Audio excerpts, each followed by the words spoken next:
추석 연휴에도 이렇게 모일 수 있어서 너무너무 감사드리고요. 주인공은 이 절제 성공학이라는 책입니다. 나온 지 200년이 넘고 책도 정말 좀 죄송한 말이지만 정말 촌스럽잖아요. 그럼에도 불구하고 정말로 많은 책들이 팔려서 MBA 하는 학교에서 워낙 많이 읽히면서 유명해지기 시작해서 절판될 것 같아 보이는 책이 계속 그 중세를 거듭하면서 살아남다가 또 가수 비가 이 책을 읽고 많은 것을 얻고 강량에 성공했다고 하면서 더욱더 유명해져서 하게 된 것 같아요. 이 책은 일본의 최고의 전설적인 관상학자인 미즈노 남보쿠라는 분이 쓴 책이시고요.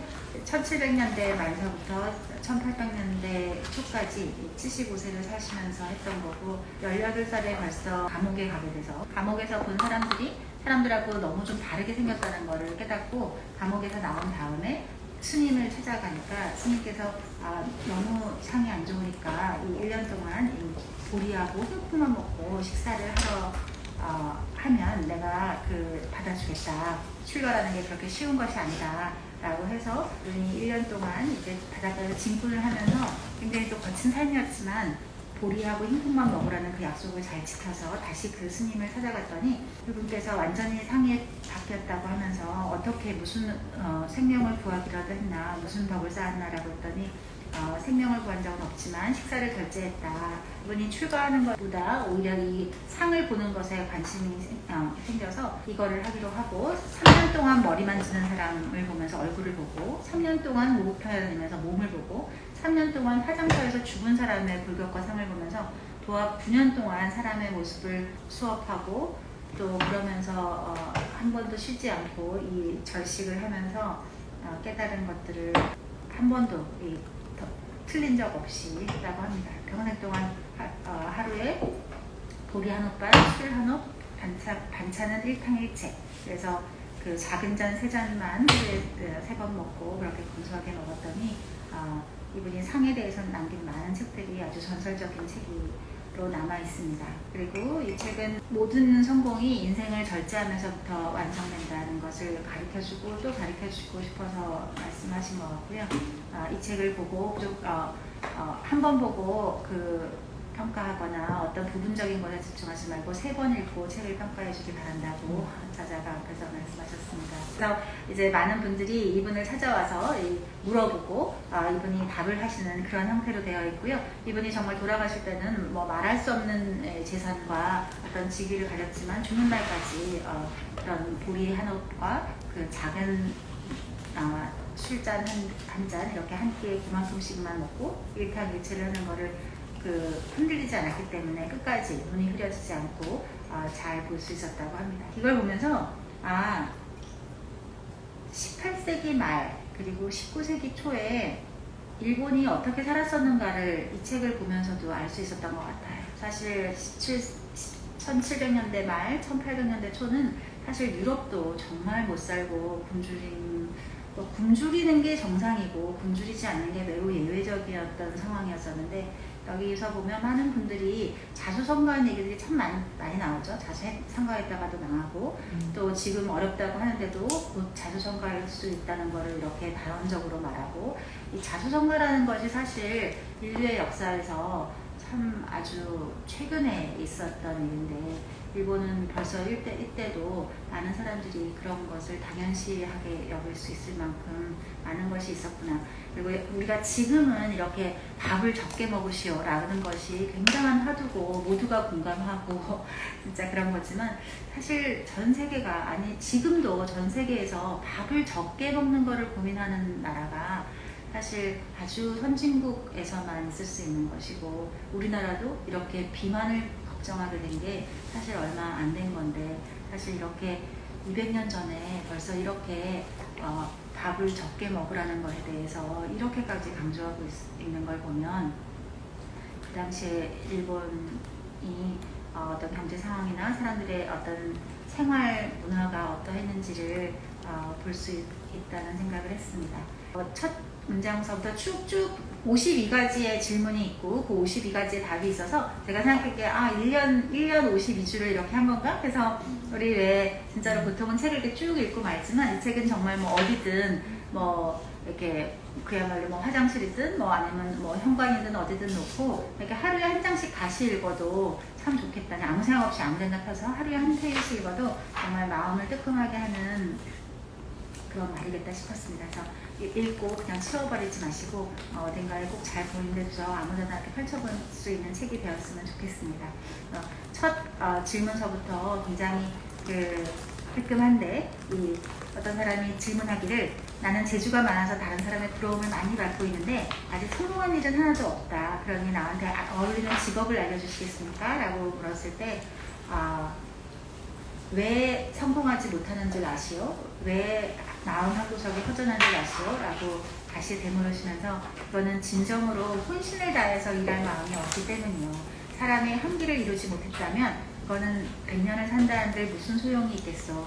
사람이 혼신을 다해 일한 적이 없다면 이거는 광주리에 있는 개구리와 같소라고 하는 이 얘가 참 인상적이었는데 광주리 속에 있는 개구리는 사방팔방으로 구멍을 보면서 뛰쳐나가려고 하기 때문에 결국 온 구멍을 다 나가려고 하다가 이 구멍으로 해서 안 되면 저 구멍으로 나가려고 하고 안 되면 또 다른 구멍으로 나가려고 하다가 결국 지쳐서 이제 그 광주리 안에 닫히게 되는데 정말로 내가 나가겠다는 생각이 있으면 그 많은 비슷비슷해 보이는 구멍 중에 조금이라도 큰 구멍을 찾아서 그 구멍 하나에 필사적으로 탈출을 하면 그 구멍만을 뚫게 되면 결국 그 구멍을 빠져나가기 위해서 많은 상처가 나고 머리에 피가 흘러도 그 한 구멍으로 결국 그 개구리는 빠져나올 수 있다는 거죠. 그래서 사람은 무엇을 할 때 혼신을 다해서 한 길을 가라고 하는 거, 요즘 말로 그야말로 영혼을 갈아넣어야 된다는 것을 어찌 보면 이 책이 이렇게 다시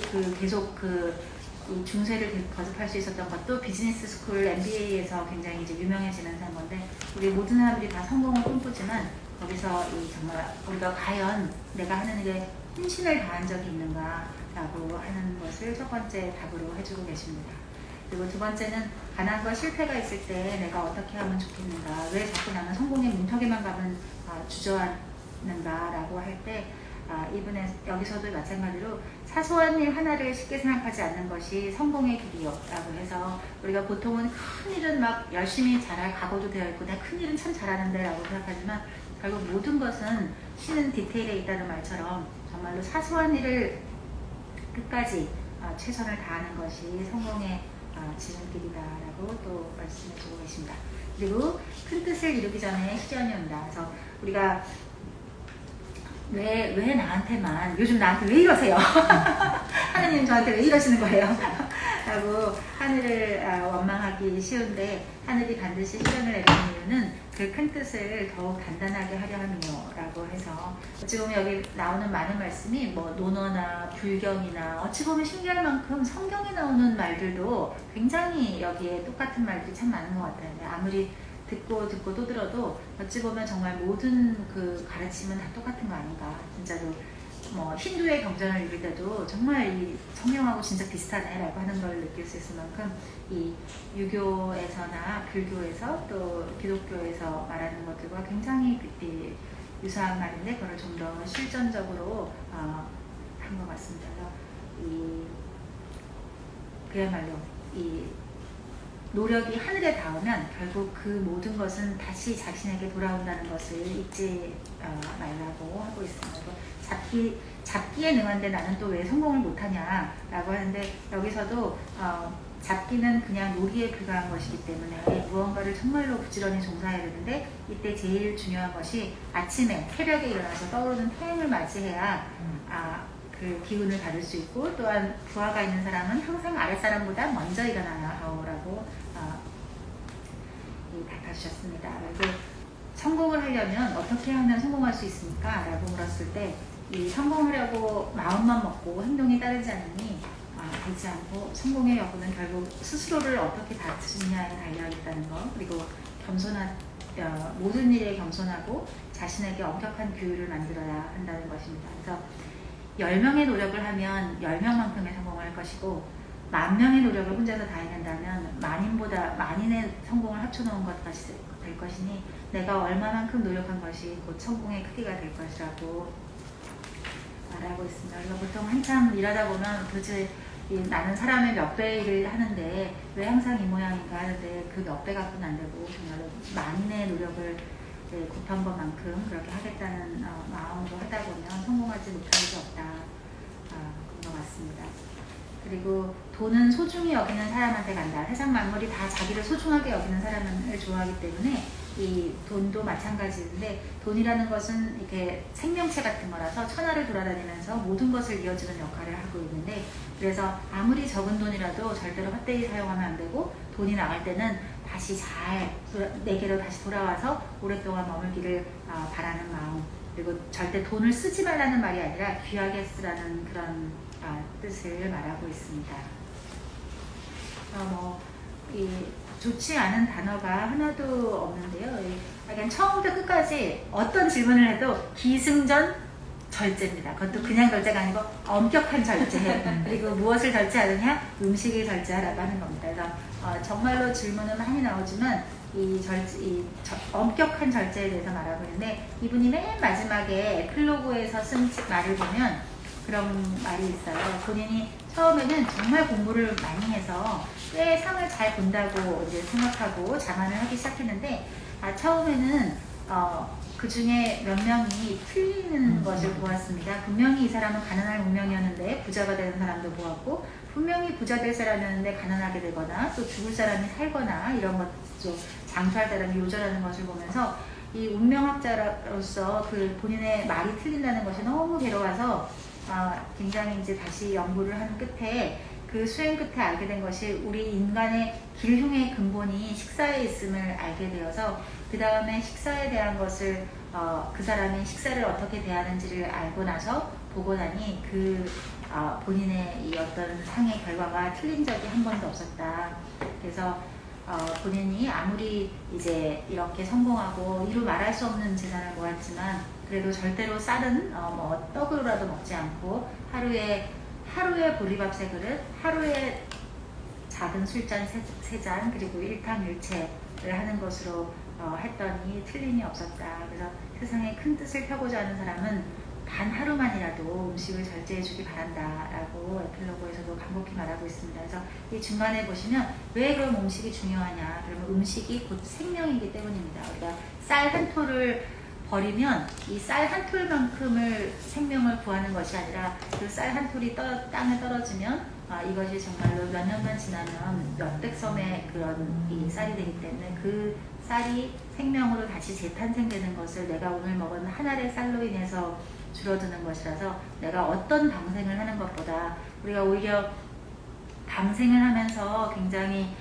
내가 이렇게 어떤 복을 받을 수 있다고 생각하는데 그게 좀 말이 안 되는 것은 방생을 하려고 그 생물을 잡고 그 방생한 자리가 사실은 그 생명이 본래 있었던 자리가 아니기 때문에 이 생명으로 봤을 때 굉장히 강한 곳에 얘를 떨어뜨리는 거잖아요. 그러니까 그런 방생은 오히려 해서는 안 되고 실제로 내가 먹는 것을 줄이는 것이 최고의 방생이고 어떤 사람의 꼭 생명을 구해서가 아니라 내가 쌀알 한 톨을 적게 먹은 것이 정말로 수많은 내가 알지 못하는 생명을 구하는 길이다 라고 정말 거듭 수십 번에 걸쳐서 말하고 있습니다. 그래서 우리가 열심히 배우고 이익을 다른 사람과 나누고 그리고 그 이익이라고 하는 것은 단순히 돈뿐만 아니라 지혜를 나누는 것도 똑같이 나눔으로 돌아온 것이라서 결국 나누다 보면 천지에 가득 차게 되고 가득 찬 것은 반드시 자기에게 돌아오기 때문에 결국 우리가 타고난 그릇이 나는 이렇다라고 생각하는데 그 그릇에 그게 아니고 그 그릇이 결국 내가 타고난 그릇이 어떻다 하더라도 내가 어떻게 생명을 구했느냐에 따라서 결국 성공의 그릇이 늘어나게 되어 있어서 그렇게 나누는 복이 나의 복의 그릇을 만들게 된다라고 하고 있습니다. 이 말들 자체가 참 상징적인데 부귀는 사방에 가난이 모여서 생기는 것이고 또한 세상의 모든 미천함이 부귀의 근본이다. 그래서 이 가난함과 미천함을 잊지 말고 똑같이 절제를 하는 것이 중요하고 하지만 이때 검소와 인색은 달라서 스스로는 검약하고 낭비를 하지 않더라도 사람들에게 절대로 그 검약을 강요해서는 안 된다. 그래서 남에게 하는 것은 어찌 보면 절대로 이렇게 그 사람을 괴롭히는 것일 뿐이고 본인 스스로만 절제를 하라는 것이 참다운 검약이다라고 말하고 있습니다. 그래서 검소와 인색을 꼭 구별하라는 것, 그리고 부활을 그림자처럼 아끼는 것이 결국은 본인의 내가 어떻게 하냐에 따라서 부활의 기운도 달라지는 것이니까 조심하고 또 조심하라고 하고 있습니다. 그리고 이 아까 일찍 일어나야 운명이 바뀐다고 할 때 이 밤을 새우는 것은 음의 시간이라서 자야 하는데 깨어있고 태양은 양의 시간이라서 이것을 이제 바꾸게 되면 음양을 도적질하는 셈이 되기 때문에 이 운명을 개척하는 데 있어서 반드시 양의 기운을 최대한 많이 갖는 것이 굉장히 중요하다. 그래서 반드시 아침에 일찍 일어나서 작업에 전념하고, 만약에 밤늦게까지 할 일이 많다면 새벽에 불을 똑같이 밝히고 새벽 일을 하라고 하고 있고, 낮에는 좋은 생각이 떠오르고 아침에는 이 밤에는 나쁜 생각이 떨어지기 때문에 늦잠은 빈궁단명의 원인입니다 라고 결론을 짓고 있습니다. 뜨끔해요. 이 미러클 모닝 보고도 이 동기부여가 잘 안 됐었는데 이분의 말씀은 정말로 깊이가 있는 것 같습니다. 그리고 삼가고 삼가는 것이 성공의 길이다. 그래서 정말로 옛날 성현들이 말했던 것처럼 마치 얇은 연못 위에 얼음 위를 걷는 것처럼 늘 삼가고 삼가는 것이 가장 중요하다고 하고 있고, 마음은 흐르는 물을 그릇에 담는 것과 같다라고 해서 결국 고위층 같이 이렇게 높은 사람들을 사귀면 좋지 않고 좀 더 아랫사람들을 잘 보살피고 동료를 위하고 이런 것이 결국 되는 거라, 우리가 보통은 네트워킹 이런 거에 굉장히 이렇게 막 매몰되어 있으면서 내가 사람을 잘 사귀어서 내 비즈니스를 성공시킬 수 있다고 생각하는데, 그렇게 하지 말고 자기 분수를 고르고 이렇게 하면 안 된다라고 되어 있습니다. 자연이라고 하는 것이 그냥 우리가 보통은 사람만 생각하고 자연은 그냥 다른 거라고 생각할 수 있는데, 사람도 자연의 일부이기 때문에 이 모든 자연과 조화를 이루어야 한다라고 하고 있고요. 또 여기서 계속 끝까지 나오는 것 중에 음식 다음으로 중요한 게 만물을 아끼라고 하는 것입니다. 그래서 어떤 것도 이 만물, 내가 마치 음식, 임금을 도와주는 것이 백성이듯이 내 주변에 있는 모든 어떤 물건들이 다 나의 근본이기 때문에 물도 아끼고 종이도 아끼고 등불도 아끼고, 그래서 불도 아껴서 이 모든 것을 아껴야 결국 그 만물들이 나를 도와줄 수 있다라고 하고 있습니다. 어떤 사람이 물어보기를 나는 왜 항상 가난한 것이냐고 하고 있는데, 여기서도 이 사람뿐만 아니라 만물에 대해서 고귀한 섬김의 자세를 가진다면 반드시 당신도 섬김을 받을 것이요 라고 해서 내가 가난한 것은 남을 정말로 귀하게 섬기지 않는 마음이 부족했기 때문이라고 하고 있습니다. 그리고 운명은 정성에 따른다. 그래서 모든 운명의 기름은 정성에 따라서 달라집니다. 그래서 운명은 이렇게 정해져 있는 것이 아니고 살아있는 것이기 때문에 내가 어떻게 살까라고 하는 것이 굉장히 중요하고, 그 운명이 뭐냐고 기룡을 묻는 것은 옳지 않다고 하고 있습니다. 운이라는 것은 좋고 나쁨이 있는 것이 아니라 강하고 약한 것이 있어서 내가 상대적으로 누군가에게 강하고 누군가에게 약한지, 그리고 내가 시기적으로 운이 강할 때가 있고 약할 때가 있고 그런 것인데, 그 모든 분리할 때조차도 마음가짐과 몸가짐을 다르게 하면 결국 좋은 운으로 결국 돌아온다라고 하는 것입니다. 그리고 56페이지에 보면 자존심을 버려라 라고 하고 있는데요. 오히려 모든 것이 오만 때문에 생기는 것이기 때문에 나의 능력과 자존심을 내세우지 말고 참으로 다시 살피고 겸손하게 살아가는 겁니다. 그리고 천하의 스승이 되는 것도 뛰어난 학자와 덕자가 되는 것은 다른데, 내가 어떻게 하면 덕자가 될 수 있겠는가 했을 때 결론은 삼가고 또 삼가면 자연스럽게 세상이 이 법을 흠모하여서 마침내 천하의 스승이 될 것이다 라고 하는 것이고요.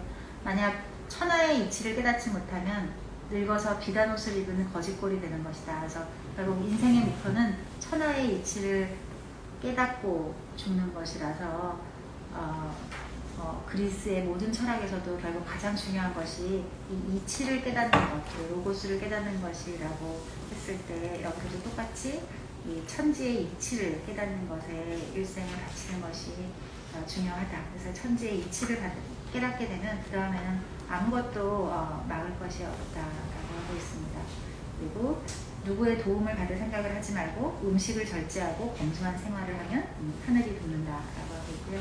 그리고 이 음식을 절제하면 그러면 의복이나 집은 화려해도 괜찮습니까? 라는 질문에 대해서 음식은 몸 안을 꾸미는 재료라서 음의 성질이 있고 옷과 집은 양의 성질이기 때문에 아름답게 꾸미는 것 자체가 힘이 되지는 않지만 분수보다 화려하게 되면 그것 자체가 거짓이기 때문에 이 거짓을 마치 멋이라고 해서 남을 속이지만 그것은 하늘은 속일 수가 없다라고 하고 있습니다. 그리고 가난이 다 채우면 복이 온다. 그래서 결국 내가 아무리 가난하다고 생각해도 결국 정말 철저하게 가난하고 다시 채워지면 비워지고 비워지면 다시 채워지는 것이 자연의 이치이기 때문에 결국 가난이 그 끝에 닿으면 반드시 이 복이 들어오게 되고 그때까지 항상 근신하는 마음으로 살아가는 것이 중요하다라고 하고 있습니다.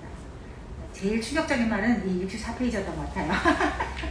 그래서 이 어떤 사람이 아니 먹는 것보다 더 큰 기쁨이 어디 있습니까? 그렇게 살 바에야 뭐 하루 삽니까? 라고 했을 때 이 음식을 즐기기 전에 성공을 즐기세요. 음식보다 더한 기쁨이 왜 없나? 우리가 높은 벼슬에 올라가는 거, 풍작이 돼서 되는 것은 농부에게 기쁨이고 기술을 가진 사람에게는 자신의 기술이 뛰어난 것, 장사가 번창하는 것이 사실 밥보다 더 큰 기쁨이다. 그래서 우리가 입이나 항문이나 같은 구멍이다. 그리고 입으로 한번 들어간 것은 아무리 바로 토하더라도 구린내가 난다. 그래서 가식을 하는 것은 결국 밥을 그대로 변소에 버리는 것 같다. 그래서 진짜 변기에 똥 위에 밥을 한번 버려보세요. 정말로 매일 밥을 똥 위에 버리는 것과 같은 그런 행위를 정말로 계속 하실 건지 묻고 있습니다. 그리고 그 다음에는 그러면 조금만 먹으면 되나? 라고 했을 때 불규칙한 식사는 조금씩 먹는 그 자체보다 훨씬 나쁘다. 그래서 일정하게 먹는 것이 굉장히 중요하고 아무리 절식하고 한다고 해도 과식을 하거나 폭식하거나 또 이렇게 저렇게 불규칙하게 먹는 것이 훨씬 더 나쁘다라고 하는 것을 하고 있습니다. 그래서 음식이 왜 그렇게 중요하냐라고 하면 세상에서 가장 소중한 것은 생명인데 그 생명을 기르는 것이 바로 음식이기 때문입니다. 그래서 결국 음식은 모든 생명을 기르는 것이고 우리가 보통 어렸을 때 우리 어른들이 하시는 말씀 일생에 먹을 것이 정해져 있다라고 하는 것인데 결국 우리가 살 명을 다했어도 식이 남아있으면 계속 더 살 수가 있게 되고 반대로 명이 남아있더라도 먹을 양식이 떨어지면 바로 죽게 되는 건데 사실 의학적으로도 많이 맞는 것 같아요. 과식하게 되면 결국은 많은 성인병에 걸리게 되고 그래서 굉장히 빠르게 감명하게 되는 지름길이죠. 거의 예외가 없기 때문에 이렇게 보면 이때에도 벌써 그런 의학적인 지식이 없어도 경험으로 많이 결국 먹을 밥그릇 숫자가 정해져 있어서 그거를 몰아먹은 사람은 그거 다 먹고 죽는 것이고 그 똑같은 밥그릇을 평생에 늘려서 천천히 먹은 사람은 이 명의 길이가 훨씬 더 늘어난다고 하고 있습니다. 그리고 이 폭식이 폐가 망신의 지름길이다. 그래서 적게 먹는 것이 중요한 것이 아니라 일정하게 먹는 것이 중요하고 그래서 하늘에서 내린 철록 우리가 보통 하늘에서 주신 어떤 복록이라고 할 때 그것을 철록이라고 하는데 그 철록이 다하면 우리가 죽는 것이기 때문에 그 철록을 잘 아껴놔서 쓰는 것이 중요하다라고 하고 있고 다시 74페이지에도 이 소화되지 못한 것은 결국 똥이기 때문에 우리가 보통은 버리는 음식을 버린다는 게 너무 아깝고 그게 더 죄받을 일 같아서 먹어야 하는데 그런 것은 어떻습니까? 라고 했을 때 결국 몸속이 쓰레기통도 아닌데 그 음식을 내 몸에 넣어서 못 먹을 쓰레기통이 되게 하는 그것도 결국 생명을 버리는 길이다. 그래서 사실 옛날에는 더욱더 내가 쌀알을 땅에 떨어뜨리면 그 쌀알이 땅을 비옥하게 하고 그것이 누군가에게 다 생명이 됐을 거기 때문에 더욱 그래서 쌀 한 톨을 내 몸에 넣어서 똥을 만들지 말고 이 쌀알을 차라리 그냥 밥그릇에 남기게 되면 그 밥그릇의 쌀알이 다시 땅에 떨어져서 다른 생명을 살리는 것이다. 그래서 그 밥알을 남기는 것 자체가 주는 것의 근본이기 때문에 결국 나에게 있는 생명, 내가 다 먹고 남은 것을 남에게 주는 것이 아니라 내가 먹어야 할 것을 나눠서 생명을 살리는 것이 굉장히 중요하다. 그래서 여기 뒤에 보면 내가 배부르게 먹고 남긴 음식을 남에게 주는 것은 본래 그 사람 거였던 거고 내가 먹으려고 했던 것을 남기는 것만이 그것이 나눔이다. 내가 다 먹고 주는 것은 결코 나눔이 아니다 라고 얘기하고 있습니다. 그래서 우리가 운명을 어떻게 좋게 만들 수 있는가도 정말로 한없이 사람들이 물어보는 질문인데, 여기서도 다른 생명을 허비하지 말라. 다른 생명을 허비하는 일이 결국은 이 음식을 허비하는 일이다. 음식은 생명을 기르는 근본이기 때문에 결국 기륭이 음식에서 비롯되고, 그렇기 때문에 음식을 허비한다는 것은 다른 생명을 허비한 것이다 라고 하고 있습니다.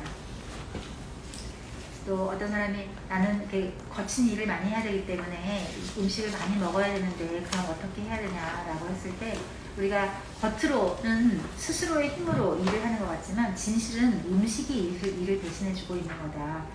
그럴 때도 우리가 얼마만큼 먹어야 되느냐라고 할 때, 우리 정말 할머님들이 늘 말씀하셨던 복팔복, 밑분듯이 우리가 내가 꼭 먹어야겠다고 생각하는 거에 한 80% 정도만 먹으면 좋다라고 하고 있습니다. 그래서 여기 79페이지에도 이 당시에 벌써 정말로 이 의학식이 굉장히 상당했던 것 같아요. 우리가 먹고 싶다고 생각하면 비위가 열려서 음식을 받아들이고, 알맞다고 느끼면 비위가 닫힙니다. 비위가 닫혔는데도 계속 음식을 꾸역꾸역 먹으면 결국 그 독소가 몸을 상하게 합니다 라고 하고 있어서, 이 당시 사람들의 어떤 지식의 정도를 말해주고 있는 것 같아요. 거의 19세기 초까지도 사실 이 많은 질병을 어떤 미신적인 것에 걸로 생각했던 우리나라의 상황하고 좀 많이 틀렸던 것 같아요. 그리고 다른 사람을 돕는 방법을 어떻게 하면 내가 다른 사람을 도울 수 있느냐라고 물어봤을 때, 이것은 반드시 남이 모르게 해야 되고, 그것이 이 은덕이라는 것이고, 그 중에 제일 중요한 것이 이 적게 먹고 만물을 허비하지 않는 것이고, 그것이 결국 자연과 하늘의 은혜를 잊지 않는 것이다 라고 하고 있습니다. 그래서 한 입 더 먹는 것이 천명을 줄이는 길이다 라고 말하고 있고, 그래서 한 입 덜 먹는 것이 얼마나 중요한가. 그래서 아무도 모를 거라고 생각하더라도 모든 행동 하나하나는 하늘이 알고 땅이 알고 스스로 아는 것이기 때문에 내가 이 스스로를 아끼는 사람은 항상 복을 몰고 다니게 된다라고 하는 거고요. 아까 말씀했던 어떤 방생이 얼마나 어리석은 일인가. 내가 하루에 반 공기씩만 식사를 줄여도 수백만 석의 생명을 방생하는 셈이다라고 구체적으로 쓰여져 있습니다. 83페이지에 쓰여져 있어요. 절제하면 망하지 않는다라고 해서, 우리가 엄격히 절제하면 반드시 다시 번성할 수 있는데, 우리가 가업의 장이라고 하는 것은 가업을 지키는 신과 같은 존재이다. 그래서 우리가 어떤 조그만 가업, 조그만 가게를 할 때 이것이 그리 대단할까라고 생각하는데, 그것은 그 가업 자체로 봤을 때는 그 본인이 곧 신과 같은 존재이기 때문에 그 자기 자신의 어떤 행위 하나하나에 정말로 정성을 다하면 망하는 일이 없을 것이다 라고 하고 있습니다. 그래서 진실로 귀한 사람이 되는 것은 삼가고 또 삼가는 것이라서, 이 천명을 지킨다는 것은 삼가고 또 삼가고 만물을 정말로 스스로 섬길 줄 알면 되고, 그렇게 하다 보면 식사를 감사하게 여기지 않을 수가 없게 되고, 그렇게 해서 해야 된다는 것입니다. 그래서 이 무사가 되더라도, 무사는 그럼 이 싸움터에 나가서 많이 먹어야 될 텐데라고 하는데, 일반적인 병사라면 많이 먹는 것이 운동될 수 있지만, 뛰어난 무사가 되기를 원한다면 반드시 절제하고 소식하여야 한다고 하고 있습니다. 그리고 육식은 마음을 탁하게 한다. 우리가 채식을 많이 먹을 것인가, 육식을 적게 먹을 것인가 하는데, 육식은 마음을 탁하게 하는 것이고, 채식은 맑은 정신을 유지할 수가 있기 때문에 채식이 더 좋은데, 다만 채식이라고 하더라도 자신의 양을 넘으면 육식을 적게 먹는 것만 못합니다. 그래서 음식의 절제가 쉽지는 않지만 못할 일도 없습니다. 그래서 결코 불가능한 일이 아니다라고 하고 있습니다. 노년이 돼서는 사실은 조금 육식을 해서 기운을 낸다고 해도 즐길 것이 없다라고 얘기하고 있고요. 그리고 어떤 사람이 내가 어떻게 하면 성공할 수가 있는가, 그리고 또 적게 먹으면 원기가 떨어져서 힘을 못 쓰는데 그때는 어떡하나라고 했을 때, 더도 말고 3년 동안만 음식을 절제해 보세요. 그렇게 3년 동안 절제하고도 성공길에 들어서지 않는다면 미즈노 남북부는 천하의 사기꾼이 될 것이요 라고 장담하고 있습니다. 많은 질문들이 있지만 여기서 정말로 기승전 절제고 기승전 음식 절제고 그리고 아주 엄격히 절제해야 된다는 거. 결국 우리가 그러면 나는 자식도 없고 앞으로 남길 것도 없는데 그것을 다 남겨서 무슨 소용이 있냐, 자식이 못되게 할 것도 아닌데 라고 했을 때 그것은 우리 생명의 순환에서 결국 당신의 다음 생을 결정하게 되기 때문에 굉장히 중요하다. 내가 당신이 아무리 자식이 없더라도 남은 생에 그 돈을 다 허비하게 된다면 결국 당신의 다음 생이 굉장히 뼈빠지게 일하는 그런 삶이 될 것이다 라고 하고 있고요. 또 음식 중에서 제일 소중한 것은 무엇입니까 할 때 소금, 모든 음식이 다 중요하지만 그 중에 가장 중요한 것은 소금이고 그 소금은 세상의 기운을 부르는 물질이다. 소금의 중요성에 대해서도 말씀하고 있습니다. 그리고 약간 모든 음식을 맛있게 먹는 것이 결국 보약이고 그리고 가야 할 길을 아는 것이 행복이다라고 하고 있어서 여기 107페이지에 자기가 가야 할 길을 모르는 사람이 어떻게 행복을 알 수 있겠는가. 그리고 자기가 가야 할 길을 안다는 것은 천명을 안다는 것이고 그 길을 가면 행복할 따름이다. 그래서 저희 다음 주에 이 빅터 프랭클의 그 책을 저희가 하게 될 건데요. 저는 저 책을 사실 옛날부터 알고 있었지만 그냥 단순히 어떤 정신과 의사가 아우슈비츠 수용소에서 겪었던 어떤 비참한 일들을 일지처럼 남겨놨을 거라고 생각하고 그냥 집에 그냥 그렇게 짐작하고 있었었는데 사실 다음 주에 하게 될 저 죽음의 수용소에서 책에 실제 가장 중요한 거는 당신이 이번 생을 살아야 되는 의미를 찾아내는 것입니다. 그래서 저거의 본래 영어 제목이 한글 제목은 죽음의 수용소에서지만 이 영어 제목은 사람이 이 인생의 의미를 찾아가는 그런 영어 원제목을 갖고 있기 때문에 그래서 이 의미를 찾는 것이 얼마나 중요한가. 저게 이제 영어로서는 이 로고세로페라고 해서 이 Man's Search for Meaning에서 내가 왜 태어나는지, 내가 도대체 왜 이 생을 살고 있는 건지 그 의미를 찾는 것이 가장 중요하다고 하는 것이고 그분이 어떤 서양적인 관점에서 그것을 분석했다면 우리가 수없이 들었던 천명을 깨닫게 되는 거, 내가 왜 태어나는지, 왜 살고 있는지, 나는 도대체 왜 이 생에 보내진 것인지 그것을 아는 것이 가장 큰 행복이다. 그게 행복이지 음식이 행복이 아니다. 라고 얘기하고 있습니다.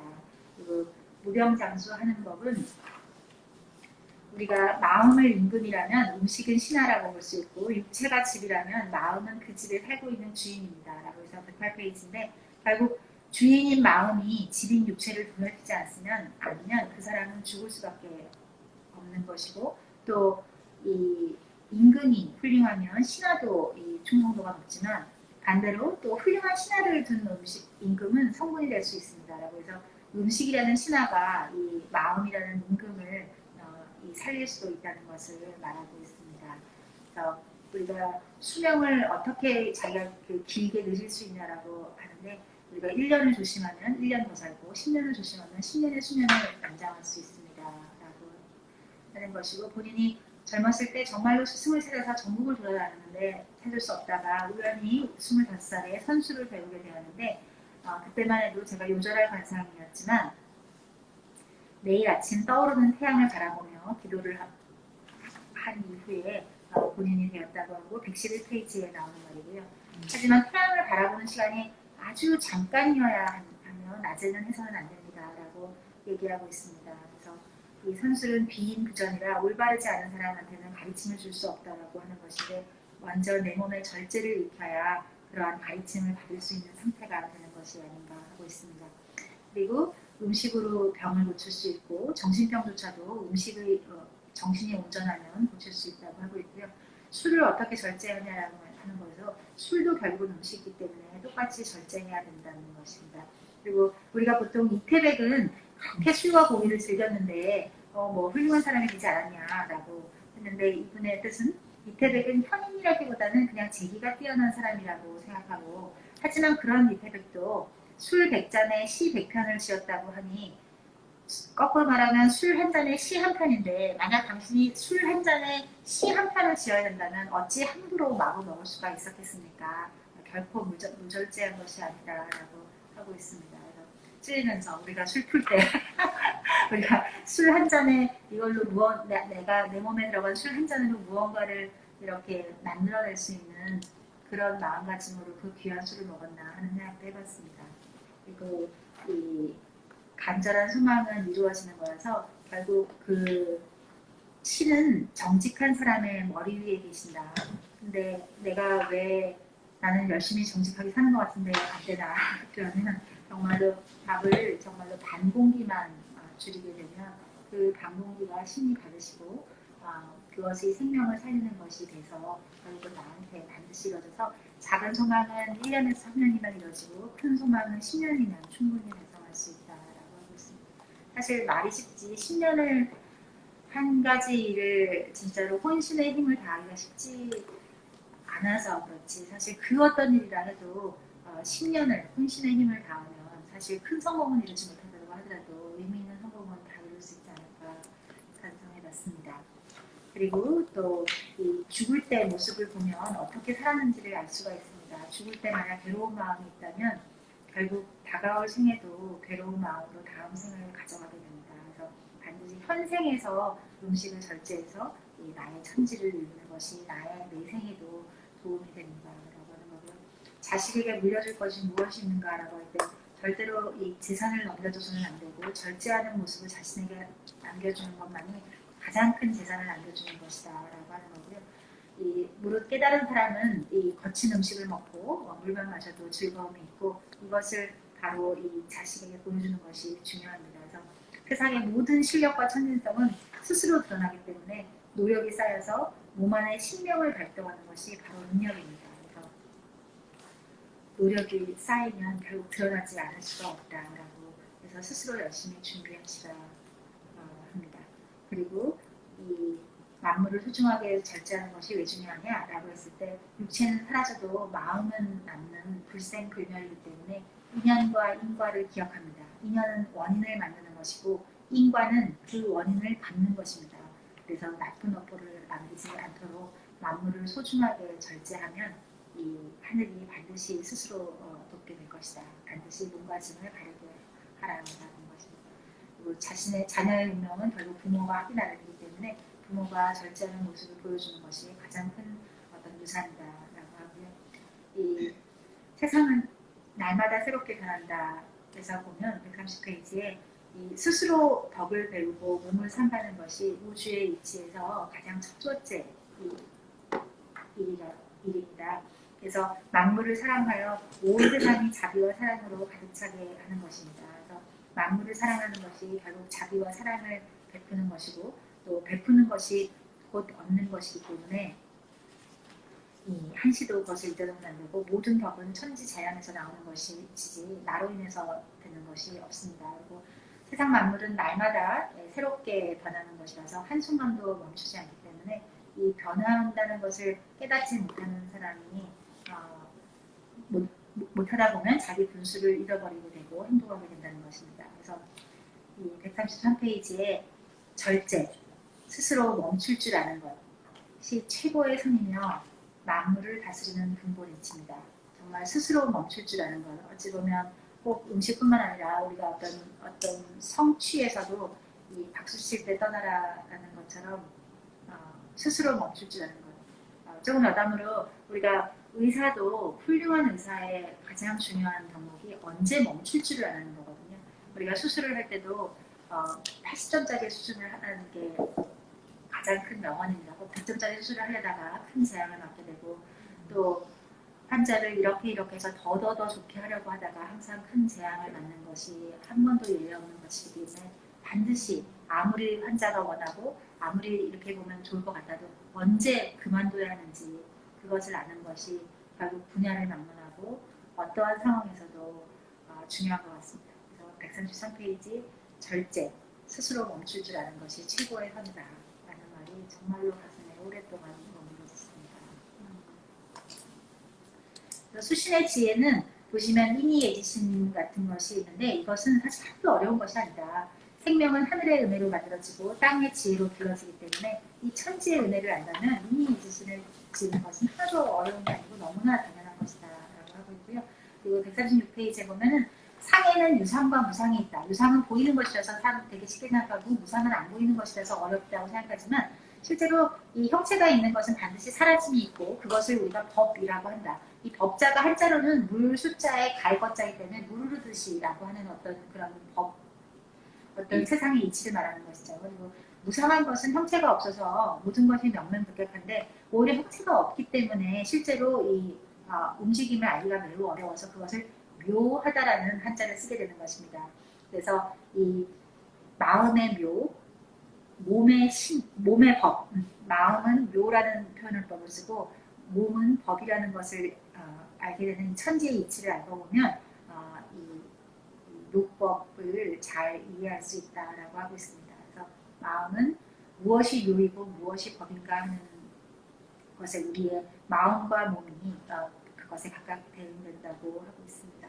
그리고 종교의 근본 원리는 같다라고 해서 38페이지에 정말 이 책을 읽으면서 계속 이 책이 꼭 어떤 한 사람의 가르침이라기보다는 꼭 법문 같다. 우리가 법문, 스님들이 하시는 법문이거나 뭐 힌두교의 어떤 사제가 하는 말씀이거나 또 기독교의 목사님이 하시는 말씀 같다는 신부님이 하는 말씀하고 참 비슷하다는 생각을 계속 많이 했었는데 정말로 이분이 말씀하시는 것도 종교의 근본 원리는 같다. 그래서 불교에서는 자비, 유교에서는 예, 뭐 여기서 왜 기독교에서는 또 사랑, 이 모든 것이 있지만 사실 옳은 이치는 다 하나로 통한다. 그래서 스스로 절제할 때 신 모습을 드러냅니다.